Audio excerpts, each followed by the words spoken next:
Hey guys, welcome back to our channel. This is Shivangi and you are watching Handed Shivangi.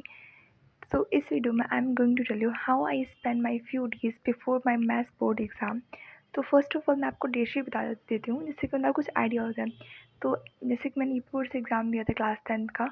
तो 22 फरवरी को हिंदी का paper था and 27 फरवरी को maths का था एंड 29 फरवरी को साइंस का था। बस इतना जान लीजिए, काफ़ी इतना। तो मतलब हिंदी और मैथ्स के बीच काफ़ी ज़्यादा गैप मिल जाता है, लगभग 5 दिन का। तो जैसे हिंदी का फर्स्ट पेपर था तो उसके पहले मतलब 16 फरवरी के पहले मैं सारे सब्जेक्ट मतलब रिवाइज़ करते हुए चल रही थी। लेकिन उसके बाद से मैं मतलब सारा सब्जेक्ट बंद कर दी, एक तरह से मैं हिंदी पढ़ रही थी। कुछ उसका रीज़न था कि मतलब मम्मी घर पे नहीं थी कुछ टाइम के लिए, तो मुझे भी मतलब कुकिंग करना पड़ रहा था, तो बिज़ी हो जाती, इसलिए बस सिर्फ मैं हिंदी पे फ़ोकस कर रही थी। उसके बाद मतलब मैं 22nd पेपर दे के आई। उसके बाद मेरे पास 5 दिन था मैथ को रिवाइज़ करने के लिए। तो मैं सोची कि मतलब मैथ्स में काफ़ी मैं ठीक थी। तो मैं सोची कि 5 दिन तो मैथ्स रिवाइज़ नहीं कर सकती। एंड उसके बाद साइंस का पेपर था तो उसमें 1 दिन का बस गैप मिल रहा था। 27 को मैथ्स का पेपर, 28 को गैप एंड देन 29 को साइंस पेपर था। और उसमें 3 सेक्शंस होते हैं, फिज़िक्स, केमिस्ट्री एंड बायोलॉजी। तो वो थोड़ा और लंबा हो जाएगा और गैप भी ज़्यादा पड़ जाता मतलब उसको रिवाइज़ किए हुए। तो मैंने डिसाइड किया था कि मैं 22nd, 23rd और 24th को सिर्फ साइंस रिवाइज़ करूँगी, मतलब कि फिज़िक्स, केमिस्ट्री, बायोलॉजी का मैंने पूरा थ्योरी रिवाइज़ कर लिया 3 दिन में। एंड बायोलॉजी के मैंने डायग्राम्स छोड़ दिए थे एंड फिज़िक्स के न्यूमेरिकल्स कि मैं उस 2 दिन मतलब 1 दिन के गैप में कंप्लीट कर लूँगी।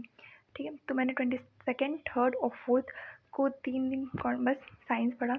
एंड अब बचे थे मेरे पास 2 दिन, 25 और 26 से मैथ्स को रिवाइज़ करने के लिए। तो मैथ्स मेरा बहुत अच्छे से पहले से रिवाइज़ था, मतलब एनसीईआरटी को लगभग 6-7 बार लगा चुकी थी, एक-एक चैप्टर को 6-7 बार, इतना अच्छे से डीपली। तो मैंने फिर सोचा कि चलिए स्टार्ट करते हैं। तो पहले तो मैंने जो मतलब पूरा ईयर जो भी इम्पोर्टेंट क्वेश्चन लगता था या 2 बार मुझसे नहीं सॉल्व हुआ तो उसको स्टार मार्क्स कर देती थी।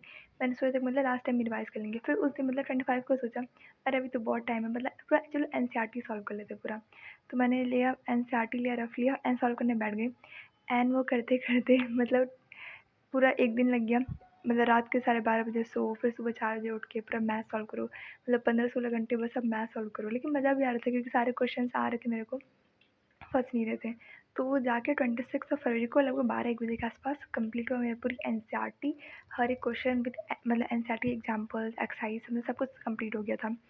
एंड उसके बाद मेरे पास कुछ मतलब अभी भी आधा दिन का टाइम बचा था तो मैं क्या करती, तो जैसे कि यूपी बोर्ड में विद्या अच्छा क्वेश्चन बैंक चलता है तो मैंने उसको परचेज़ किया था।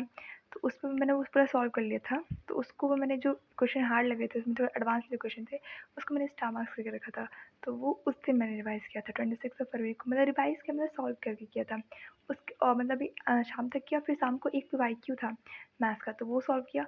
एंड उसके बाद मेरा जितना भी बचा फिर रात में 12:30 बजे तक फिर से मतलब वही अभी क्वेश्चन बैंक की लगा रही थी। तो मतलब सारे क्वेश्चंस लग गए, लेकिन रात में जब उंगली पेन हो रही थी ना, गज़ब लेवल की हो रही थी, ऐसा लग रहा था कि अब एग्ज़ाम नहीं देने का मन है, बहुत ज़्यादा दर्द कर रहा था। बट कैसे मैंने किया, मतलब रात में 12:30-1 बज जाता था ये सब करते-करते। एंड सुबह मतलब 27 को नेक्स्ट डे मेरा पेपर था। तो मैं उठी 4 बजे एंड जैसे ही उठी तो जैसे हम लोग का जो बेड है वहाँ से मैं उठती ही जाती हूँ पहले, श्री राम जी का तस्वीर है तो उनको जाया करती हूँ। जैसे वहाँ पे गई मुझे इतना तेज़ से चक्कर आया एंड मैं बस गिरते-गिरते बची, मतलब लकीली चोट नहीं लगा, बट मैं बेड पे आके तुरंत बैठ गई। ठीक है, फिर थोड़ी देर हिम्मत करके फिर उठी, मतलब अपनी कॉपी बुक रिवाइज़ करने के बाद फॉर्मूला शीट सब कुछ रिवाइज़ कर रहे थे लास्ट टाइम।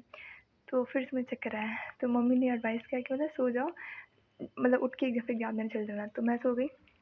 उसके बाद मैं उठी 6:30 बजे एंड हम लोग का 8 बजे से मतलब 8:15 से एग्ज़ाम रहता था, तो 8 बजे सेंटर पे पहुँचना रहता था। एंड सेंटर मेरे घर से काफ़ी पास था, तो मैं मतलब 7:40 तक 45 तक निकल थी आराम से घर से।